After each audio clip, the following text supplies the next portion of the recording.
Promova TV, a home of testimonies.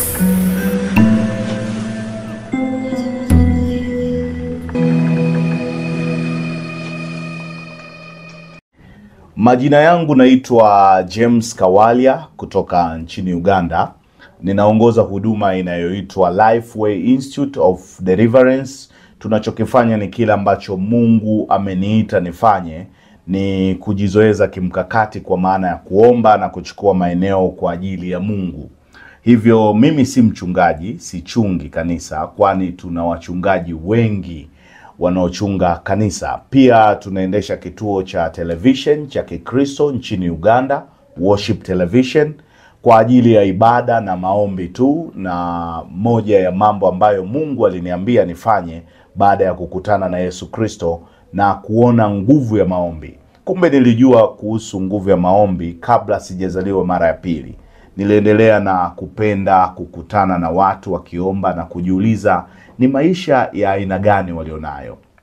Mfano mmoja na ni utoe tu, kipindi ningali bado katika uchawi, nilikuwa mjini Kampala, na kumbuka nilipata maagizo kutoka kwa viongozi wetu kuondoka jijini na kukaa mbali maili 70 mbali na jiji na kuondoa shughuli zetu zote, kwa sababu mtu wa Mungu alikuwa anakuja mjini. Na kumbuka tuliambiwa kwamba tukikaa katika mji alimo mtu huyo wa Mungu, maombi yake yatatuua au wote wangetuongoa. Na kumbuka maagizo yalikuwa hivi: kaa nje ya jiji umbali wa maili 70, lakini pia usiingie jijini hata siku 21 baada ya kuondoka. Kwa hivyo nilikuwa bado kwenye uchawi, nilibaki kujiuliza hii ni nguvu ya aina gani, kwa sababu nguvu za giza nilizijua.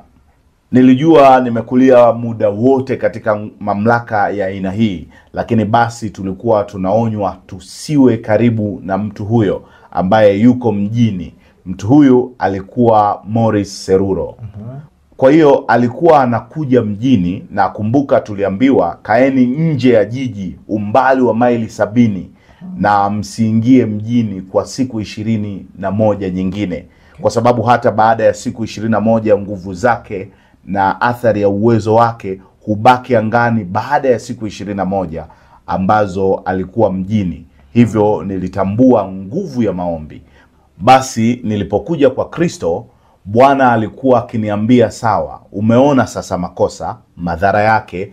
Na kwa sababu moja ya kazi niliyokuwa nikifanya kabla sijaja kwa Kristo ilikuwa ni kupigana na makanisa na kuyavunja makanisa.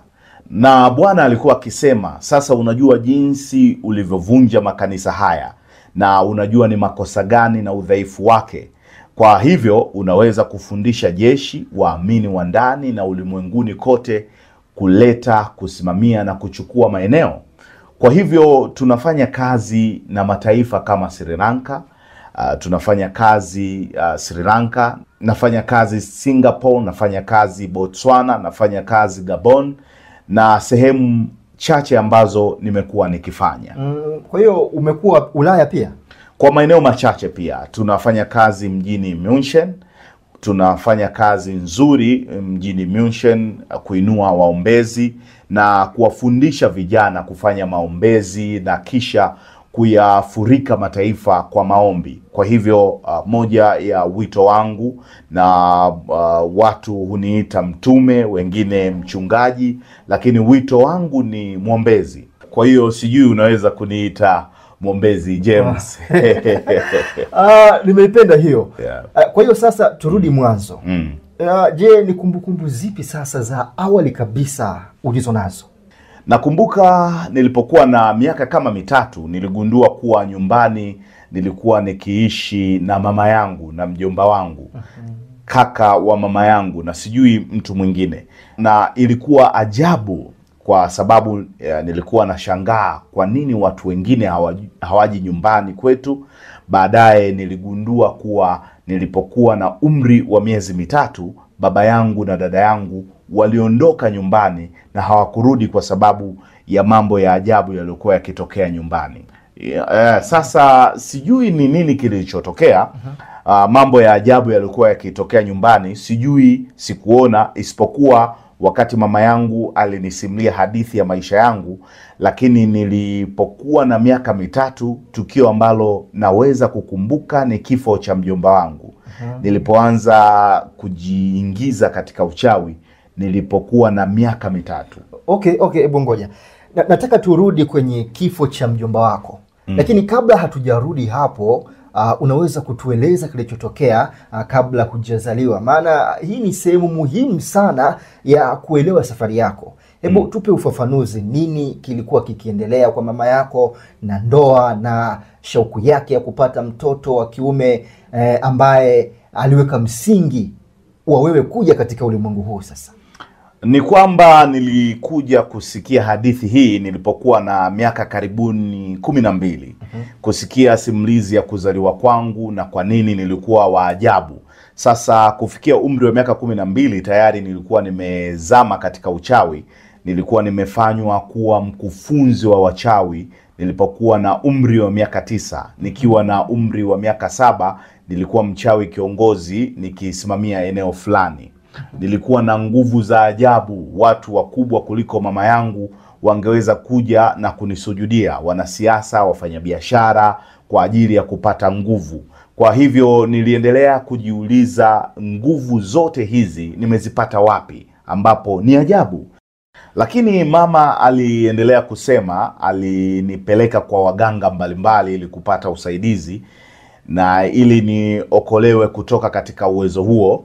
Lakini mara kadhaa tuliweza kwenda maeneo haya na waganga waliweza kumfukuza mama yangu kwa madai ya kuwa akinipeleka kwao ninaiba nguvu zao. Kwa hiyo wao, hata wachawi, waganga, hata washirikina walinichukia kwa sababu walisema kijana huyu, mtoto huyu ana nguvu za ajabu. Basi mama akaamua kunipeleka kwa mwanaume mmoja huko Pemba. Pemba ipo Tanzania katika bahari ya Hindi. Aliitwa Sultan. Kwa hiyo katika safari hii alisema, nitakupeleka kwa mtu huyu na mtu huyu atakusaidia. Kwa hiyo nikauliza. Nakumbuka tulikuwa Dar es Salaam. Tuko bandarini tulipokuwa tukijaribu kupata kivuko cha kwenda Pemba. Na nilimuuliza, lakini mama, niambie kitu, kwa nini mimi ni wa ajabu? Na niliweza kuona wakati ambapo mama yangu alikuwa akifadhaika, na wakati huu aliniambia na kusema, tafadhali usiingilie tunakokwenda, tafadhali usiingilie. Kwa hivyo ilikuwa ni kama mama kunishawishi nisiingilie nguvu zangu na uwezo niliokuwa nao, tusiharibu safari tunapokwenda. Kwa hivyo ilimbidi anieleze hadithi ya maisha yangu, jinsi alivyoishia katika hili. Kwa hiyo ndivyo simulizi alioniambia. Anasema alipoolewa, sababu ya yeye kuolewa na baba yangu ni kwa sababu baba yake alikuwa amefariki, na baba yake alikuwa chief tajiri, na alikuwa binti pekee, na alikuwa na kaka, mjomba wangu. Basi baba yake alipofariki, anasema alizijua familia za Kiafrika. Mara familia hupora mali zote, kwa hivyo alihitaji ulinzi. Kwa hiyo kwa neema ya Mungu, anasema wakati huo baba yake alipofariki na amekata tamaa akiwa binti mdogo tu, ndipo baba yangu alipoanza kumchumbia.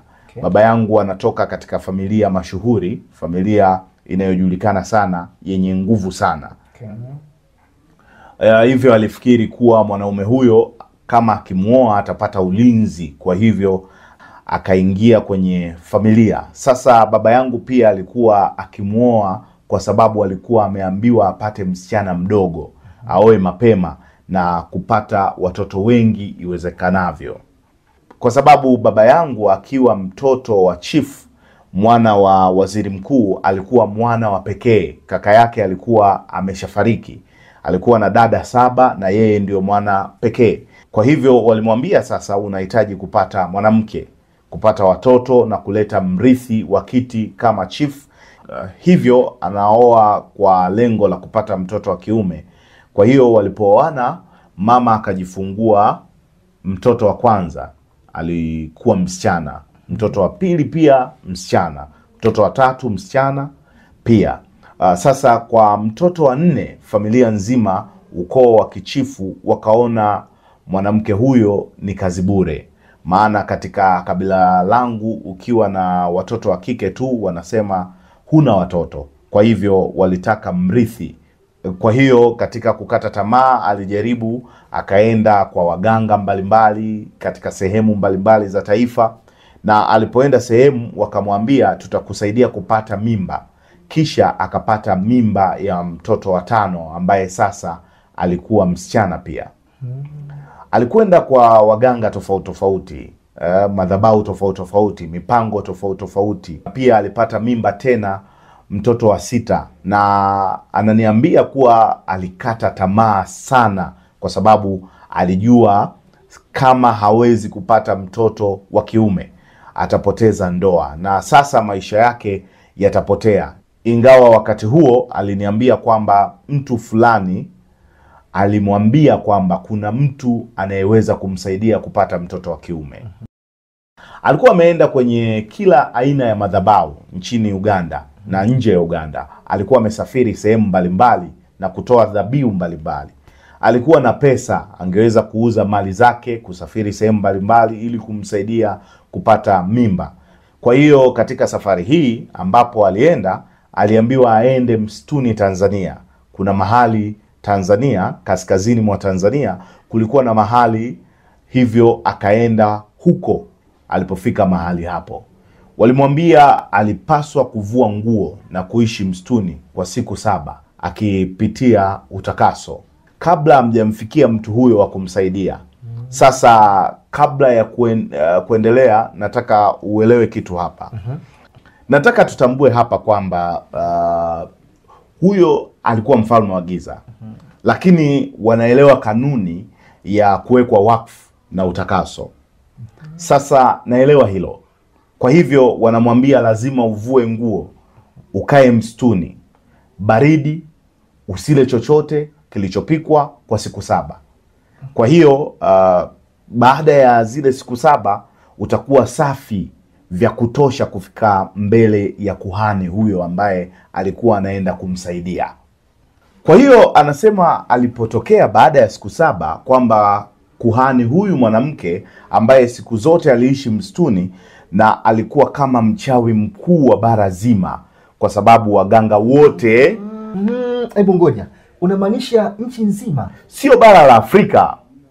Hebu subiri kidogo, alikuwa mchawi mkuu wa bara zima la Afrika? Ya Afrika. No, wachawi wote au wanga au waganga, wanasiasa, viongozi walikwenda kwake ili kupata nguvu pale. Kwa hivyo aliishi ndani ya msitu. Mwanamke huyo kuhani alikuwa na titi moja tu, ni kama titi moja katikati ya kifua. Kwa hivyo watu wote walikwenda kwake kumuona. Mara nyingi walipitia matambiko kama hayo. Wanapaswa kukaa msituni kwa muda wa siku 7 uchi, wakila majani na matunda muda wa siku 7, na kisha baada ya siku 7 unatokea mbele yake. Hiyo ndio ilikuwa ibada na ilikuwa kama mtu alipaswa kupitia hiyo. Kwa hiyo kulikuwa na watu wengi pale.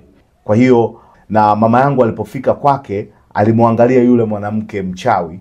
Yule kuhani alipomwangalia mama yangu, alimwambia nenda zako, sitakusaidia. Kwa hiyo amekuwa msituni kwa siku 7, sasa anaondoka. Ndivyo alivyoniambia.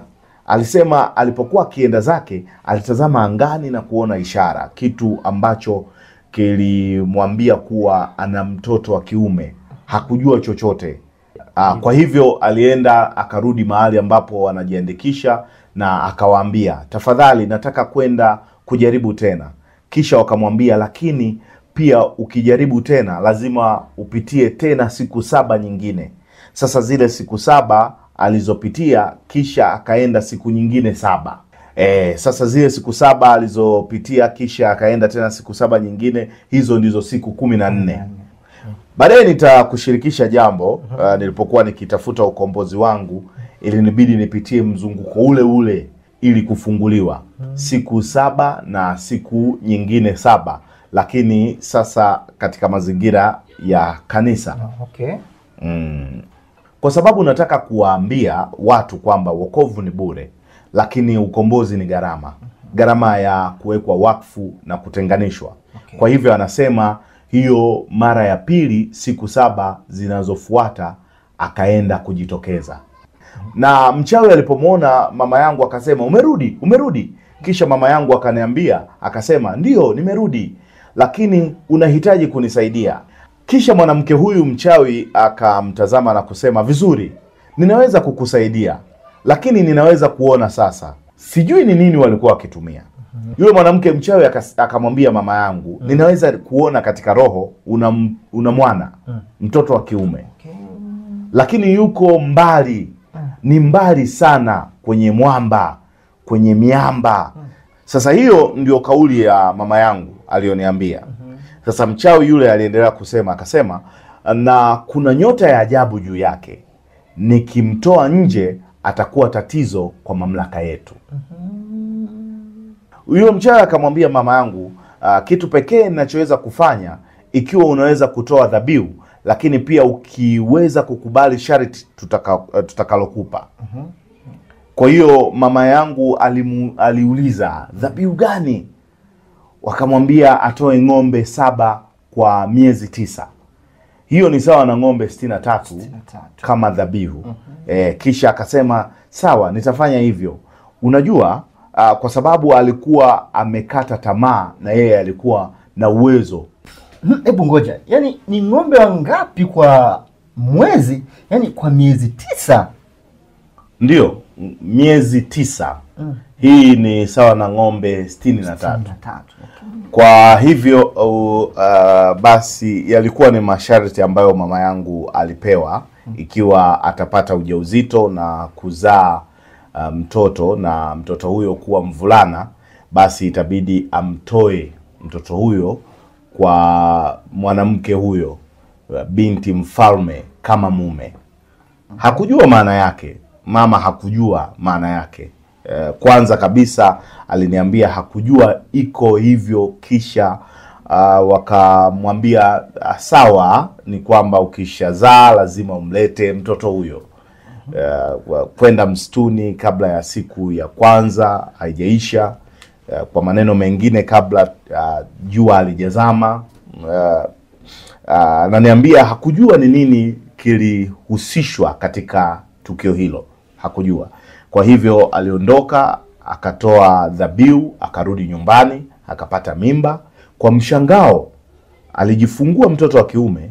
Sasa kiapo kilikuwa ni kumpeleka mtoto huyo wa kiume kutoka mjini ambako alijifungulia mpaka msituni, karibu kilomita 300 au 400 kutoka mjini. Na hiyo ilikuwa ni mwaka 1975. Njia za usafiri hazikuwa nzuri kiasi hicho, sijui alisafiri vipi. Hivyo anasafiri kutoka mjini Kampala kwenda kutimiza kiapo. Kuna kitu kilimshtua, aliniambia. Alipofika msituni wakati huu, haikuwa kama alivyofikiri kwamba ni ibada, lakini kulikuwa na kama harusi. Mamia ya watu walikusanyika, walijua anakuja, na akagundua kuwa sasa itakuwa ni harusi ya mtoto wake wa kiume mwenye umri wa siku moja na yule mwanamke mwenye miaka 60. Kwa hiyo kwa wale mnaotazama, sijui mnaelewa anachosema.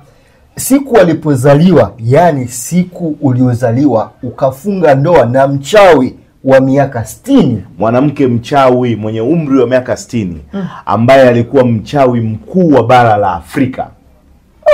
Hiyo inashangaza. Na unajua nini kilichotokea? Mama yangu aliniambia harusi kwanza iliendeshwa na chifu wa wachawi wa bara la Afrika. Na baada ya hapo kisha askofu wa diocese pia akaja kufungisha harusi kati ya mvulana wa siku moja na mwanamke wa kichawi wa umri wa miaka 60 msituni. Yanashangaza. Kwa hivyo ndivyo alivyoniambia mama yangu. Nikashangaa Ni askofu ambaye nilimjua.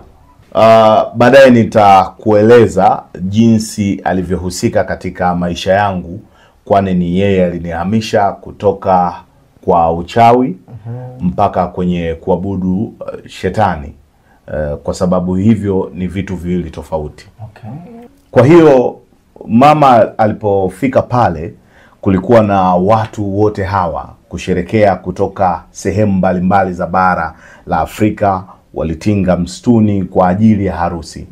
Sasa kwa mujibu wake, huu ndio wakati ambapo mwanamke huyu mchawi alikuwa ahamishe nguvu zake kwa mtoto wa kiume, mvulana wa siku moja.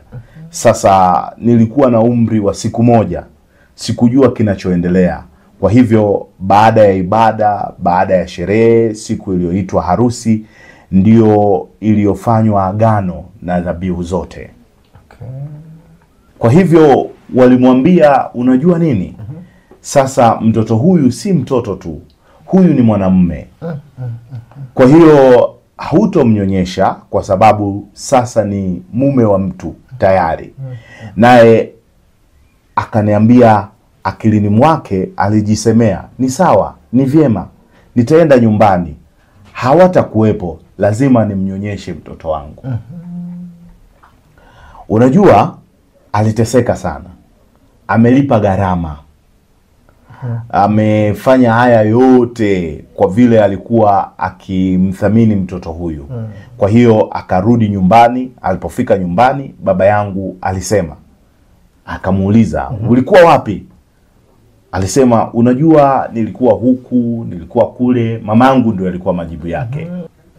Hebu ngoja. Kwa hiyo baba yako hakujua alichokuwa mama anafanya? Hakujua. Hakujua? Kwani alipotoka hospitali alikuwa wapi? Hakujua, kwani alizama ndani, shauku yake kutafuta mvulana na kupata mtoto wa kiume. Hakufanya chochote. Kitu pekee alichojua, alichokiona, mama yangu anaweza kutoka siku nyingi na hakujua ameenda wapi. Alirudi nyumbani, akasema niko na mtoto. Aliniweka kwenye kitanda cha mtoto, kisha akaenda kuvaa na kuwa safi, kisha kuja kumnyonyesha mtoto. Aliporudi, alikuta chatu amejiviringisha kwenye mtoto. Amejifunika kwa mtoto. Yani ameviringisha ule mwili wote kwa mtoto. Unamjua chatu? Ndio. Anasema hakuweza kukaribia kwa sababu ya chatu. Hivyo akatoka mbio. Wanakijiji walikuja wakaizunguka nyumba. Baba yangu alikuja maeneo ya nyumbani. Waliweza kumuona nyoka na hakuna aliyeweza kuingia ndani. Hebu ngoja. Kwa hiyo hawakuweza kumuua yule nyoka? Sijui kwa nini. Hivyo wanasema kwa muda wa siku 30, kwa miezi 3, hakuweza kunikaribia. Kwa hiyo unasema chatu alikuwa amekuzunguka kila siku saa 24, siku 7 za wiki? Ndio. Kwa hiyo anasema hakuninyonyesha, hakuja karibu yangu. Sasa kijiji kizima walikuwa wanakuja na kuchungulia tu. Na kisha kulikuwa na uvumi mtaani kwamba mwanamke huyo alijifungua mtoto na nyoka. Sasa nilisikia uzushi huu nilipokuwa mkubwa.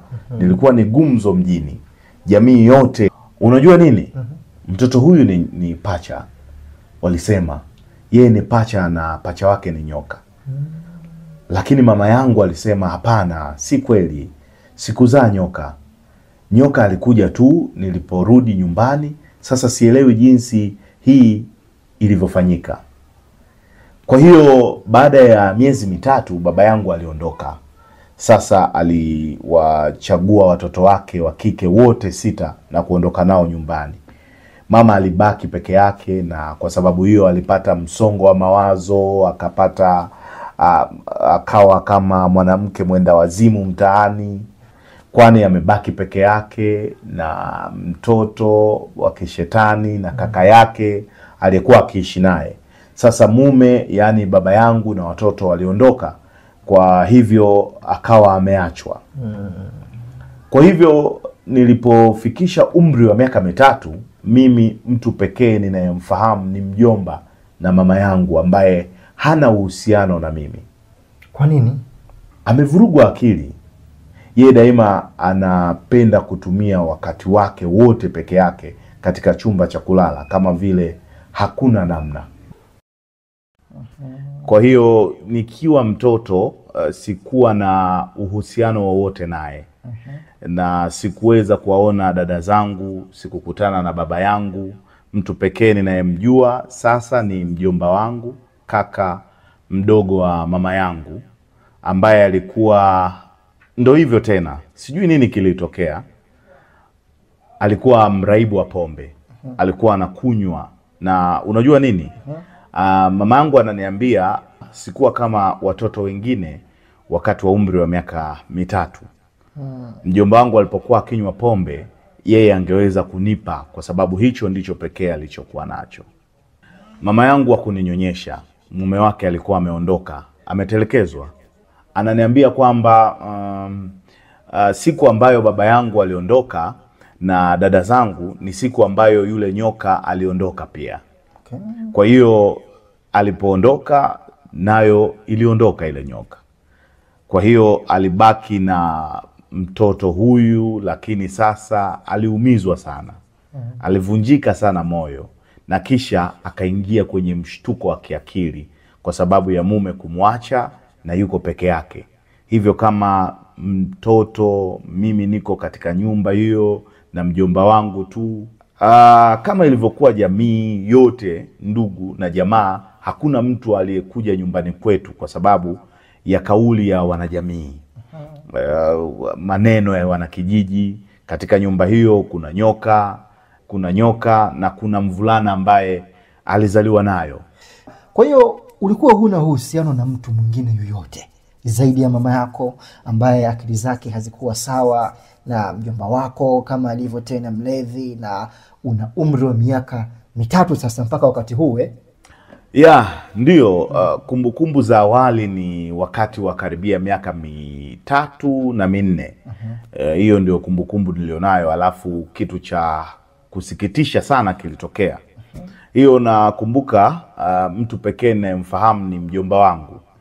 Na siku ambayo tunakaa naye chumba kidogo, nakumbuka nilikuwa na kati ya miaka 3, 4. Nakumbuka hii. Na kisha mtu akagonga mlango kwa nguvu, ukafunguka na mjomba alikuja mbio. Kisha kuna hawa watu 5 wakaingia. Walikuwa wanajeshi. Wakati huo taifa lilikuwa kwenye vita ya wenyewe kwa wenyewe. Basi wakaingia ndani ya nyumba. Sijui kwa nini walikuwa wanamfukuza mjomba, kisha wakampiga risasi. Walimpiga risasi 5 na wakimwangalia akivuja damu mbele yangu. Nimekaa hapo. Nimekaa pale, wanampiga mmoja, wanasubiri, wanapiga risasi, wanangoja, wanapiga, wanasubiri. Nakumbuka walikuwa wakipiga risasi katika sehemu ambazo si kumuua papo hapo. Basi naona hawa wanaume wamesimama pale chumbani wanamtazama, na anatokwa damu taratibu. Na walikuona pale? Ndio. Walihakikisha kwamba nipo pale. Kwa hiyo walinisogeza karibu naye, wakampiga risasi nikiwa karibu naye, na wanamuangalia akifa pole pole. Na kwa sababu hiyo nikapoteza fahamu. Kwa hiyo nilipoamka asubuhi iliyofuata, watu katika mtaa walikuwa wamekuja kuona kilichotokea. Niligundua kuwa nimekuwa mtu wa tofauti.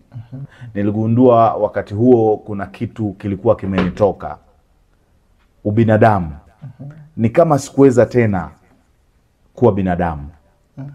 Tangu wakati huo hadi nilipozaliwa mara ya pili nikiwa na miaka 24, furaha yangu kuu ilikuwa kusababisha taabu. Nilikuwa mtu wa huzuni. Nilifurahia kusababisha matatizo, kuua. Nilifurahia kuona watu wakiteseka, na hilo lilinitengenezea shangwe. Lakini nikifuatilia nagundua ni baada ya kilichotokea siku mjomba wangu alipouawa. Sasa nimeelewa baada ya kuwa Mkristo. Nilipokuwa nikipitia uponyaji wangu, kwa sababu niliokoka, lakini uponyaji ulichukua muda. Ilichukua kama miaka 10 kupona. Uponyaji wangu hasa ukombozi na uponyaji ulichukua miaka 10. Kwa sababu sehemu katika maisha yangu zilikuwa zimegawanyika. Okay. Kwa hiyo ni kama kuna kitu kilitokea katika sehemu ya nafsi yako. Baadaye nilielewa kuwa wakati huo sehemu ya nafsi yangu ilikuwa imenaswa. Na baadaye niligundua hilo baada ya kuoa. Kwa sababu nilipooa sikuweza kushiriki na mke wangu kama mume na mke. Kwa hiyo nikaenda katika maombi, ndipo Bwana akanipeleka hadi wakati huo nilipokuwa na umri wa miaka 3 na kunionyesha nilipozimia. Ni nini kilifanyika? Kwa sababu Mungu ni mjuzi wa yote. Yesu anajua yote. Kwa hivyo ili kufunguliwa ilibidi anionyeshe nini kilitokea nilipozimia. Nini kilipata roho yangu na nilinaswa wapi. Kwa hiyo nilipofunga ndoa, nilioa nikiwa na umri wa miaka 36. Nilichelewa sana. Kwa hivyo nilikuwa mwanaume wa miaka 36. Lakini roho yangu ilikuwa na miaka 3. Kwa hiyo nilibaki nimenaswa pale pale nikiwa na umri wa miaka 3. Lakini sasa nilikuwa mtu mzima, hata nimeokoka, nikaoa sasa. Lakini sikuweza kuhusiana na mke wangu kama mume kwa sababu ya kiwewe hicho. Kwa hiyo baada ya kilichotokea, mjomba wangu amekufa na nikageuka kuwa mtu wa tofauti. Wale watu wa uchawi walikuja kwa mama yangu na kusema, unajua nini kimetokea kwa kaka yako? Ni kwa sababu tunamtaka kijana huyu. Inabidi umtoe sasa rasmi kwetu. Inabidi umkabidhi yeye kwetu. Kwa hiyo aliniambia, naona nimekumbuka hii. Alinipeleka kuna mahali ambapo makao makuu ya uchawi katika taifa letu. Ni kama pango, ni eneo la ibada. Hapo ni kana kwamba wanamwamini Mungu kama vile hapana. Hawaamini Biblia. Ni eneo la ibada za kichawi ambapo wanasiasa wanaenda na hata viongozi wa dini. Kwa hiyo akanipeleka mahali hapo. Mahali hapo kama nilivyosema, ni dhehebu la kichawi, ni dini. Sasa viongozi wao wakifa hawaziki. Wanaipakia maiti na kuirundika katika pango. Yaani wanabebesha pale pale maiti. Basi akanichukua na kunikabidhi kwa watu wale. Sasa kumbuka mjomba wangu amekufa. Nina maumivu haya. Sasa mtu pekee ninayemjua na aliyebaki ni mama yangu. Kwa hiyo ananikabidhi kwa watu hawa ambao siwafahamu. Wamenipata. Waliniweka kwenye pango na maiti. Nilifungiwa humo kwa siku 3, usiku na mchana, bila chakula, bila maji. Na una umri gani katika hatua hii? Ni katika umri wa miaka 3-4. Ni wiki chache tangu kifo cha mjomba wangu. Basi sasa nakumbuka uchungu na usaliti niliojisikia utotoni, kwamba sasa mama yangu peke yake ambaye nilifikiria angeweza kunilinda amenikabidhi kwa watu ambao sasa wamenifungia kwenye pango lenye maiti, giza nene, mchana na usiku, siku 3 bila chakula. Sasa kwa hiyo kilichotokea kwenye pango hilo ni vile vitu nilivyoviona mle ndani. Kwa siku hizo 3 niliona vitu kama roho chafu, Lucifer, mapepo wangeweza kuja na kuzungumza nami. Nyoka wangeweza kuingia ndani ya mwili wangu. Unajua kila aina ya mambo yalifanyika katika mwili wangu. Kwa hivyo nilikuwa kama kuanzishwa na kuingizwa ushirikina na uchawi mzito kila sehemu ya mwili wangu. Sasa hiyo ndio mara yangu ya kwanza kufahamu kuhusu yule nyoka ambaye sasa mama yangu alikuwa akiniambia, ambaye alikuja wakati ule nilipozaliwa. Nakumbuka ilijiviringisha ikazunguka pangoni na kuingia mwilini mwangu. Hebu subiri kidogo. Hiyo ilikuwa ni kimwili ama ni kiroho? Kimwili. Kimwili. Na unajua maisha yangu yote hadi hapa nilipookoka, huyo nyoka aliishi katika mwili wangu. Ningeweza kujua wakati akijisogeza. Unaweza kusema kitu kinatembea mwilini. Ni kama sasa roho hii kwenye shingo hii ilichukua nafasi kubwa, na sasa ikaweza kunitawala. Sasa tangu wakati huo hadi siku nilipookoka, maisha yangu yote yalikuwa ni uchungu. Hakuna siku nakumbuka sikuwa na uchungu hadi siku nilipompata Yesu Kristo. Maisha yangu kwa miaka 24. Kila siku maumivu hayo yalikuwepo mwilini mwangu. Yote kwa sababu kitu hicho kilikuwa kimeniweka kwenye maumivu ili kunitumia. Kwa sababu shetani utawala mtu kupitia maumivu. Inabidi akudhulumu ili akudhibiti. Kwa hiyo ilibaki hivyo mwilini mwangu. Sikuweza kula vizuri, sikuweza kuishi vizuri.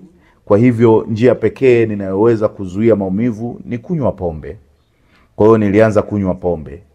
Nikanywa pombe, na kile ambacho kilitokea sasa ni kuwa mraibu wa pombe, kwa sababu hiyo ndio njia pekee ambayo ningeweza kutibu maumivu. Ni kweli. Hilo ni jambo kubwa ambalo umelisema hapo. Shetani humtawala mtu kupitia maumivu. Kuna watu wengi sana na wajua wameingia kwenye mtego wa adui kwa sababu ya uchungu na kila aina ya mambo yaliyotokea huko nyuma ambayo hajatatuliwa kwa njia ya msalaba na kumpokea Yesu. Kwa kweli wanaweza kuwa wamemkubali Yesu, lakini hawajamruhusu kuleta uponyaji na hawajasamehewa. Kumbe huo ni mwanya wa adui kuweza kudhibiti. Ndio. Kwa sababu anadhibiti maumivu. Na pia unaweza kutoa maisha yako kwa Yesu Kristo. Lakini unahitaji kwanza ukombozi na unahitaji uponyaji ili kurejesha roho yako. Kwa sababu ikiwa umejikabidhi kwa adui, jambo la kwanza unalofanya, unaigawanya nafsi yako na kuweka sehemu tofauti za nafsi yako katika magereza mbalimbali. Uchungu, hasira, kutokusamehe, hatia, chuki, majeraha, hayo yote ni magereza. Sasa kila moja yao ni kama chapa kwenye maisha yako, na sasa yanakupa utambulisho na utu wa uongo ambao sio wewe. Kwa hivyo una utambulisho na utu wa mapepo ambayo sasa yanakaa kwenye mashimo hayo ambapo kuna maumivu. Kwa hiyo nilikuwa nina uchungu, namchukia mama yangu, ninamchukia kila mtu, simjui baba yangu. Kwa hiyo adui kila aliponitumia ni lazima anikumbushe binadamu ni wabaya. Unajua unapaswa kuwaua. Adui alinikumbusha hilo. Huna budi kufanya hivi. Wao ni waovu, wao ni wabaya, wanakuchukia. Kwa hiyo sikuwa na uhusiano wa kihisia, kwa sababu kadri mtoto anavyokuwa, upendo anaopata kutoka kwa wazazi wake ndio unakuwa ndani yake. Kwa hiyo sasa, sababu ya hakukuwa na hisia hiyo, nilikuwa nimenaswa kihisia. Sikuelewa nini maana ya upendo, nini maana ya hofu. Sikuwahi kulia, sikuwahi kucheka, kwa sababu sikuelewa kitu. Kwa hivyo sasa ukapitia ibada hii ya matambiko kwa kina, siku 3 zilipokamilika ukatoka. Na nini kilitokea sasa? Watu walikuabudu ama ilikuwa? Nilipotoka, kilichonishangaza, mamia ya watu walikuwa wananingoja. Kwa hiyo tunatoka nje na wanaabudu kana kwamba mimi ni Mungu. Wanainama na kuabudu. Na wewe una umri wa miaka 4. Ndio, miaka 4 tu. Kwa hiyo nikawa najiuliza nini kinaendelea. Sasa mama yangu hana uwezo wa kunifikia. Hana mamlaka juu yangu. Kwa sababu sasa ndipo nilipogundua nimeanzishwa na kusimikwa kuwa mchawi. Kwa hiyo kutoka wakati huo kuna sehemu yangu ambayo kama mwanadamu ilitoweka. Nataka kuwa mtoto, lakini watu wananichukulia kama mwenye nguvu za mamlaka. Unataka kucheza, unataka hiki, lakini hakuna mtu anayekuja karibu nawe. Kwanza kabisa hakuna mzazi ambaye angeruhusu mtoto wake akukaribie. Pili, upo bize. Watu wangeweza kuja kila siku mchana na usiku kwa ajili ya msaada, kupata nguvu, kupata nini, na hata baadhi yao ni wazee. Moja ya mambo ambayo yanauma sana, hata nikikumbuka sasa hivi na kuyasema, yalikuwa mengi sana, lakini kuna hili. Ni watu wazima kuliko mama yangu. Wanakuja, inawabidi wavue nguo ili wawe uchi mbele yangu. Ni wanawake, alafu inabidi wape nguvu. Sasa ukiwa katika umri wa miaka 4, umekabiliwa na mambo kama hayo ambayo yanaathiri maisha yako. Na hata leo ni kama yaliathiri maisha yangu hadi Yesu aliponiponya. Unaona uchi, wanawake kwa wanaume wakiwa uchi. Wewe ni mtoto wa miaka 4, unaelekea miaka 5. Hiyo inakuathiri jinsi unavyotazama watu, jinsi unavyofikiri. Kwa hiyo shetani anachokifanya ni kuhujumu. Unakuta watu wanawanyanyasa watoto kijinsia. Watu wanadhani ni tamaa tu za kimwili. Wakati mwingine huo ni unyago. Yaani kuwaingiza watoto kwenye uchawi. Wanawatusi wanapoonyesha picha za ngono. Wakati wanaonyesha mambo hayo yote, ni kama tu wanaume wanaowanyanyasa watoto kijinsia. Na katika huduma yangu niligundua kwamba watu wengi wanaotatizika kuponywa na kufunguliwa, ilitokea kwamba kuchafuliwa kwao kulikuwa katika utoto, kati ya mwaka 1 hadi miaka 6. Wale waliofanyiwa unyanyasaji wa kijinsia, walionyanyaswa na walimu, wazazi, ndugu na wengineo, na ni lango ambalo adui analitumia kunasa nafsi. Kwa hiyo nafsi yangu ilinaswa. Lakini ni sawa. Ile kuuawa kwa mjomba wangu, kiwewe kilichonikamata, kisha usaliti kwa mama yangu vilinikamata. Lakini basi ikaja miaka ya kuchafuliwa kwenye vitu kama hivyo. Wanawake na wanaume wanakujia kila siku, lazima wavue nguo, kuketi uchi mbele yako. Kwa hiyo katika hatua hii ulikuwa unaishi wapi? Na je, unaishi tu msituni mahali fulani, bado uko na mama yako? Ni kwamba nyumba niliyoishi ni ile ya baba yangu aliyoiacha. Ilikuwa kama hospitali sasa. Kwa hiyo kwa wakati huu ulirudi nyumbani na watu wengi sasa wanatembelea nyumba yako? Ndio, kwa sababu yule mwanamke nguvu zake zilihamishiwa kwangu. Kwa hiyo wanajua wapi pa kunipata. Kumpata huyu mtoto, walikuwa wananiita mtoto mchawi. Kwa hiyo wanaweza kuja kwa ajili ya kupata nguvu na nini. Nitasema hili wakati mwingine, naogopa kulisema, lakini nitasema hata baadhi ya watu katika shirika za kanisa waliweza kuja, wachungaji na maaskofu. Baadhi yao wangeweza kuja kwangu kwa ajili ya kupata nguvu, kwa ajili ya zinazoitwa huduma zao. Hivyo nilipozaliwa mara ya pili, Bwana Yesu aliniongoza kwa wengi wao ambao walikuwa bado hai. Nikaweza kusema, unakumbuka ulichokuwa ukifanya na unahitaji kukiri na kutubu na kugeuka. Wengine wangeweza kusema, unajua nina jina kubwa, kusanyiko kubwa, siwezi, watu wangenikimbia. Na niliwaambia nitawafichua, lakini Bwana Yesu aliniambia kuwafichua na kuwaanika haitasaidia. Uliwaambia utaendelea kuwafichua? Ndio, naenda kuwaanika. Lakini Bwana aliniambia kuwafichua haitasaidia. Kitakachosaidia ni wao kutubu. Lakini unajua, kwa miaka mingi niliogopa. Nilijua jinsi ilivyo hatari hadi 2016 kwa nilipotoa ushuhuda wangu. Unajua, sikuwahi kutoa ushuhuda wangu mpaka ule uliouona. Ile ilikuwa mara yangu ya kwanza kushiriki ama kutoa ushuhuda wangu, historia ya maisha yangu. Ndio. Kabla ya kukatisha hadithi, niseme kitu kimoja hapa. Nilikupata kwenye ushuhuda ulioutoa huko Afrika. Niliupata mahali fulani, na nadhani ilikuwa ni 2017. Kuna mtu namfahamu ambaye alisikia ushuhuda kisha akanipatia CD na sijui ilipo, nimekwisha ipoteza. Lakini sasa nakumbuka niliweka alama kwenye sehemu fulani ya ushuhuda ambao ndio sehemu hii. Ni kule tunakoelekea. Okay, kuna sehemu ni kama iliunganishwa na maombi na maombezi yangu ambayo huwa nayafanya.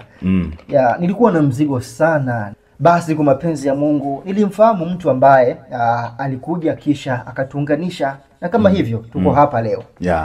Lakini hii ni ajabu kusikia tu jinsi ulivyokuwa umezama sana kwenye mambo ya uchawi na jinsi ulivyokuwa unaosaidia hata watu waliokuwa wanamtumikia Mungu lakini wanatumia nguvu za giza, kipepo.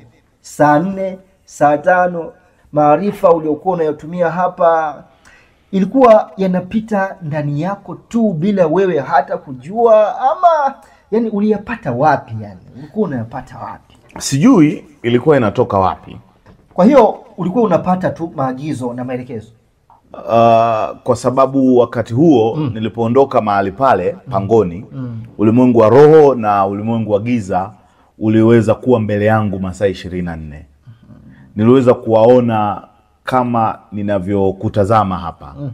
Niliweza kujua maisha ya zamani ya watu, ningeweza kujua wanatoka wapi, na niliweza kujua kile kinachofanywa kwa siri, ningeweza kujua ni nani aliyepita, ningeweza kujua wanatoka wapi, ningeweza kujua ni nani atakuwa kiongozi, hata ni nani atakuwa rais, nini kitafanyika, ni nani anahitaji nini, na hayo yote.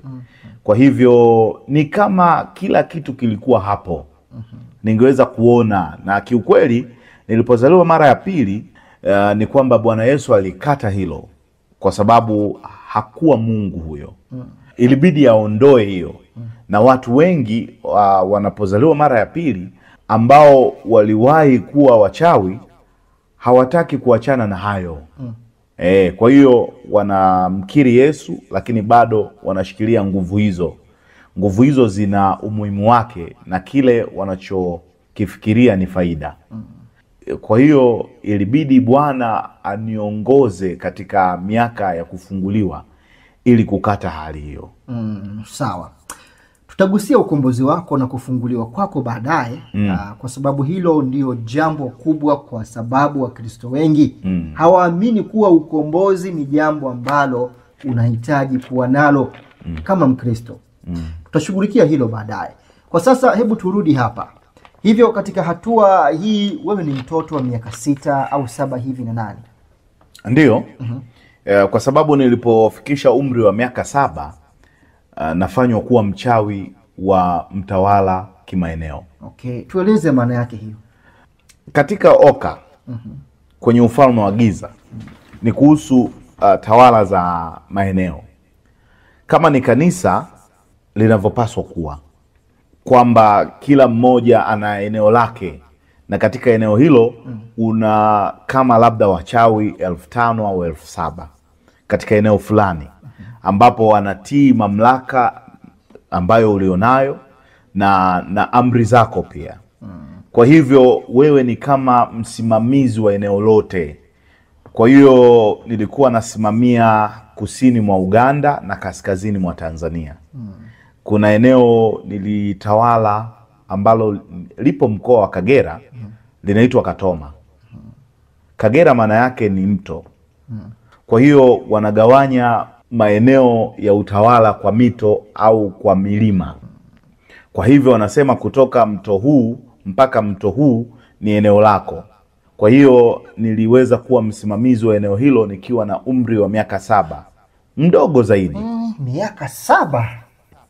Na ulisema ulikuwa unasimamia wachawi 5,000. Zaidi ya 7,000. Zaidi ya wachawi 7,000. Zaidi ya wachawi 7,000. Na nilifanywa hivyo nikiwa na umri wa miaka 7. Na unajua unapofanywa kuwa mtawala katika eneo, kiongozi katika eneo hilo, kazi yako ya kwanza ni kumwangamiza yule unayechukua utawala kutoka kwake. Kwa hivyo unapaswa kuharibu na kuwaua makuhani wake wote na wachawi wake kuharibu kila kitu akiwemo yeye. Tuseme hiyo ilikuwa kama tukio lako la kwanza la mauaji? Ndiyo, ilikuwa ni jukumu la kwanza, kwa sababu mfalme wa giza anahusika na uharibifu. Ibilisi alikuja kuua, kuiba, kuharibu, kuangamiza. Kwa hivyo unaharibu wengine ili wewe utawale. Kwa hivyo mwenye mamlaka ya eneo hilo anajua kama mwingine anakuja, wanakuja kupigana na kuua. Kwa hivyo kuna uharibifu huu. Kwa hiyo sasa nachukua maeneo na wanasema hivi, nakumbuka wangesema mvulana huyu ni muovu. Wengine ni kama vile walikuwa upande wa ubinadamu, kama vile huruma na upendo, ingawa walikuwa katika uchawi. Lakini sasa wanakutana na mimi ambaye sikuwa na hisia yoyote. Unajua tena, nililelewa bila hisia. Nilikuwa bila familia. Nililelewa kwa uchungu. Nililelewa kwa hasira, kwa ghadhabu, kila aina ya chuki. Kwa hiyo sikuweza kuhisi huruma wala nini. Kwa hiyo wakati unawaua hivi, ulifanya haya kwa harakati za kiroho? Ni sahihi. Kuwashambulia kwa ndoto, magonjwa ya kila aina, na walijua walikuwa kwenye vita na wewe? Walijua, kwa sababu sasa wanajua mkuu mwingine anatokea, lazima waangamize wengine. Kwa hivyo wanashambulia, unashambulia, na ikiwa unaweza kuangamiza inakuwa hivyo. Watakapokufa basi unachukua eneo hilo. Kwa hiyo nilichukua eneo hilo kwa miaka miwili tu. Baada ya miaka miwili nilimaliza jukumu langu na kisha nikafanywa kuwa mkufunzi. Mkufunzi wa wachawi wote? Ndiyo, na hasa yeyote anayetaka kufundishwa uchawi. Kufundishwa chochote? Kufundishwa uchawi. Okay. Uabudu shetani, utabiri wa nyota, vita. Kwa wakati huo una miaka 9? Nina miaka 9. Kwa hivyo naanza kuwa mkufunzi. Sasa nilivyosema, mama yangu ingawa alikuwa na shida ya akili, aliendelea kufikiria kuwa anaweza kunibadilisha kuwa mtoto wa kawaida. Mimi pia niliendelea na shule wakati huo huo. Kwa shuleni? Ndiyo. Ulihusiana vipi na watoto wengine sasa wote kule shuleni? Kwa sababu ulisema mwanzo kwamba hakuna mtu alitakiwa kucheza na wewe. Ndiyo, lakini mama yangu alinipeleka shuleni, na ninakumbuka walimu wangu wengi katika miaka ya awali niliweza kuwa shuleni mara 3 au 4 kwa muhula. Lakini cha kushangaza, shule yangu yote hadi chuo kikuu siku zote nilikuwa bora zaidi. Lakini sikuwa nikihudhuria masomo, sikuweza kuhudhuria darasani, lakini nilijua kuwa ningeweza kuandika mitihani yangu na kuwa bora zaidi bila kuhudhuria madarasa. Na siwezi kueleza iliwezekanaje. Kwa hivyo ningeweza kama mtoto, nataka kuwa mtoto. Kuna kitu sehemu yangu ambacho kinanisukuma vile ninavyotaka kuwa. Nilitamani kuwa mtoto. Hata nilipokuwa na kuokoka, niligundua kwamba ninashikamana sana na watoto. Ni kama mtoto ndani yangu bado anatamani kuwa mtoto. Maana nilikosa hilo nikiwa mtoto, sikupata fursa hiyo utotoni, sikupata upendo huo. Kwa hivyo ni kama kuna sehemu yangu, sehemu ya maisha yangu ambayo ilirukwa.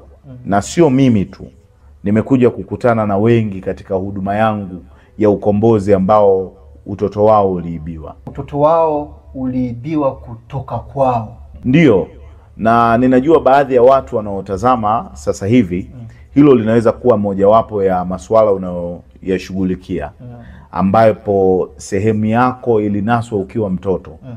Walinaswa na kutekwa kwa ubakaji, wengine kwa unyanyasaji na kwa kiwewe, kufundishwa uchawi, kifo, ajali na mambo kama hayo yote. Utoto wako unapotekwa na kuibiwa kutoka kwako, unaweza kupata ugumu na kubaki gizani. Isipokuwa Bwana anaweza kukufuatilia nyuma yako wakati wa kiwewe, wakati wa unyanyaswaji, na kukubeba na kukupeleka hadi mahali pa uponyaji. Sasa kwangu utoto wangu ulikuwa umeibiwa. Ingawa nilipokuwa nikikua nilitaka kuwasiliana na watu. Nilitaka kuwa huru. Lakini kuna kitu kikubwa ndani yangu kiasi hicho ningeweza kuwatazama watoto na kutaka kuwa kama wao. Lakini basi nikihusiana nao, basi nguvu ndani yangu zinaweza kuwaangamiza. Ina maana hizi nguvu zilikuwa nje ya udhibiti wako? Ndiyo, zilikuwa nje ya udhibiti wangu. Yanatokea tu. Hebu tupe mfano, kwa sababu katika kitabu chako ulikuwa unasema kitu kuhusu wewe ambavyo ulimwangalia mtu akaanguka na kufa. Ndiyo, ninaweza kumtazama mtoto shuleni na ninahisi kama mtoto huyu anaanguka tu na kuzimia. Au namtazama mwalimu. Nakumbuka wakati mmoja nilikuwa katika umri wa miaka ya shule ya awali. Nilimwangalia mwalimu ambaye alinifokea na akawa kipofu. Nini? Alijua kuwa ni wewe ulimfanyia jambo hilo? Ndiyo, alijua, kwa sababu alijaribu kufuatilia, na kwa hivyo akanijia na kusema, unaweza kunisaidia kupata tena macho yangu? Nami nikasema sawa, itakuwa. Na siku iliyofuata aliona. Na kwa hivyo aliwaambia kila mtu shuleni. Waliogopa kunifukuza shule kwa sababu hawakujua nini kingetokea shuleni. Kwa hivyo nguvu hizi zilikuwa ndani yangu, nje ya udhibiti wangu. Sikuzifanya kwa mapenzi yangu, kwa sababu kumbuka, nikiwa na umri wa miaka 3 nilinaswa kwenye pango. Kwa hivyo nikana kwamba hiari yako imezuiwa. Kuna kitu kimechukuliwa katika maisha yako. Na ninajua watu hata ambao leo wako hawajapata udhibiti wa maisha yao, ikiwa walihusika katika uchawi, uabudu shetani na ushirikina, unyanyasaji na hayo yote, wanaweza kuwa wamenaswa. Ndio maana wanahitaji uponyaji wa ndani, wanahitaji ukombozi, wanahitaji sasa mtu wa kuwatembeza katika safari ya uponyaji. Unajua, watu wanaweza kusikia Injili, lakini lazima kuwe na huduma ambayo itawezesha uponyaji wa roho, haswa wakati walionaswa, haswa utotoni. Na kuna kile wanachokiita unyanyasaji wa kijinsia. Unyanyasaji wa kijinsia na ukatili. Na kwa sababu nilipokuwa huko, wengi wa wafanyabiashara hawa, wanamuziki, watu mashuhuri waliweza kuja kwangu ili kupata nguvu, na waagiza waende kutafuta mtoto mdogo bikra na kumbaka, kumuingilia kingono. Labda watu 7 kama watakuwa na show, na kusema kabla ya show hiyo kuwa na mafanikio, tafuta mtoto wa kike. Wakiwa wanaenda kwenye nini yani? Show kwa maana ya onyesho la muziki. Sawa sawa. Tamasha, yani sawa na tamasha. Unahitaji kupata watu wa kuwabaka katika unyanyasaji wa kijinsia. Yani ukiwa mtoto katika miaka hiyo ya awali, ulikuwa ukitoa baadhi ya maagizo haya kwa baadhi ya watu hawa mashuhuri? Kabisa, kwa watu mashuhuri, kwa wanasiasa, wafanyabiashara, na haya yote kwa ajili ya nguvu za kiroho. Na hivyo wanapofanya kitendo hicho, pia wanamwanzisha mtoto huyo kwenye uchawi. Kwa hiyo kuna watu wamewahi kukumbana na baadhi ya vitendo hivi vya kutisha, na hata hawajui kuwa viliwaingiza kwenye uchawi kupitia vitendo hivyo. Hawajui. Wanapata kwamba sehemu yao iliibiwa na kuchukuliwa. Na baadhi yao kama hivi, kwa mfano, nitoe mfano, mwanamuziki, mtu mashuhuri ambaye huwakusanya wasichana wadogo ili kuwatumia kila mara kabla ya kwenda kwenye tamasha. Kwa hivyo wale wasichana wao wameingizwa kwenye uchawi, kisha wanaenda kwa marafiki zao mashuleni na kuwaingiza pia marafiki zao hata na jamaa kama kaka zao, dada zao, na kuwaweka kwenye nguvu za giza. Matunda gani tunaona katika maisha ya mtu ambayo yatatusaidia kujua kuwa ameanzishwa kwenye uchawi? Kujitenga, uasi, ulaibu, hasira. Je, unajua udhihirisho wowote wa shughuli za uchawi katika maisha yao? Ndiyo. Okay, iwe unajulikana au usiooneshwa kwao, labda kwa matakwa yao au kwa kutokupenda? Ndiyo, iwe inayojulikana au isiyojulikana, kwa sababu baadhi yao wanapokea kile wanachokiita walezi. Sauti fulani inachukua maisha yao na wanakuwa na haiba nyingi. Haiba nyingi. Mfano wa mtu mwingine, unaona, kwa mfano kuna vijana ambao ghafla wanajiita mtu mwingine. Wanasema mimi ni hivi na hivi. Na unaweza kugundua kwamba sasa kiumbe kingine kimesimamia mtu huyu. Kwa hiyo huu ni uanzishwaji katika uchawi na kinachofanyika. Lakini nirudi kwenye hadithi, hebu turudi kwenye historia. Sawa. Kwa hiyo enzi zile una miaka 9 sasa. Sasa ndio umepandishwa cheo baada ya kufanya mabaya yote uliofanya.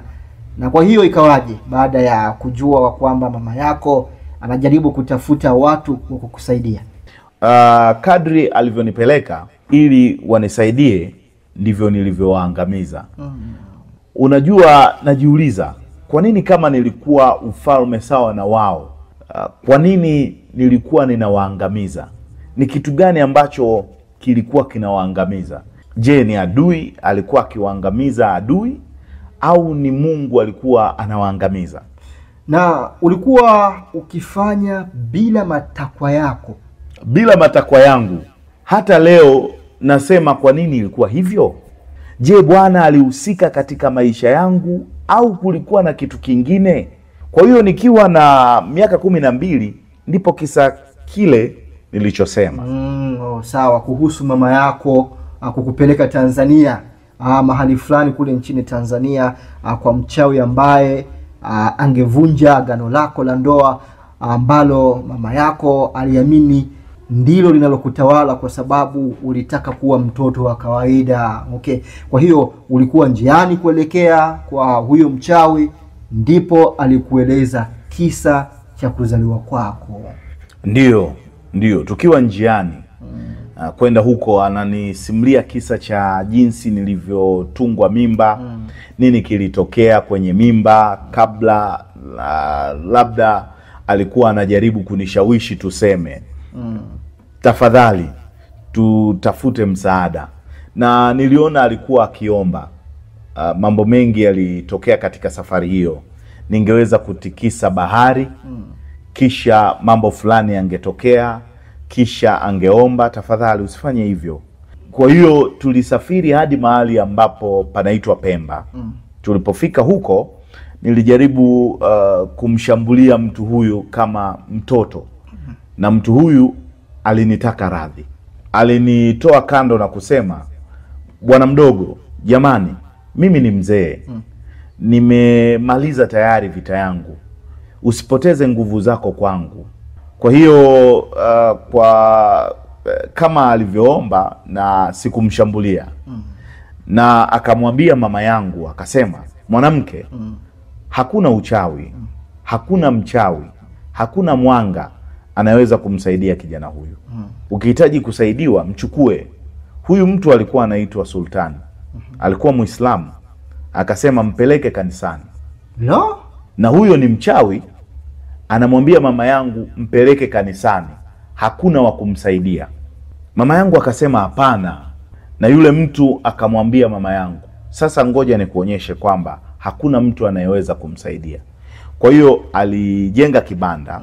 Unajua kibanda kama vinavyojengwa kwa udongo, na kuniweka kwenye kibanda na kufunikwa na nyasi, kisha akawasha moto. Mama yangu alilia, mwanangu. Akasema tulia. Kwa hiyo moto ulipozimika, mimi sikuwa kwenye kibanda, kwenye ile nyumba ndogo. Mama yangu alisema, nini kimetokea? Akamwambia, amerudi nyumbani. Sikutumia meli, sikutumia gari, na nikajisafirisha kurudi nyumbani. Kwa hiyo hicho ni kitu ambacho umewahi kukifanya hapo awali? Ndio, niliwahi kufanya, na nilijua jinsi ya kufanya hivyo. Nilianza kufanya hivyo nikiwa na miaka 5, 6.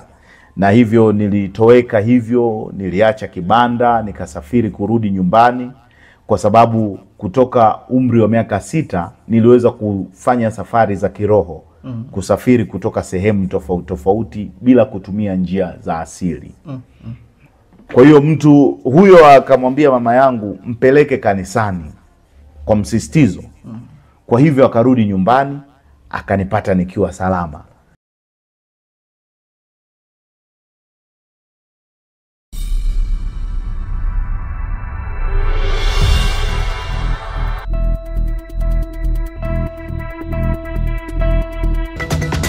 Promova TV, a home of testimonies.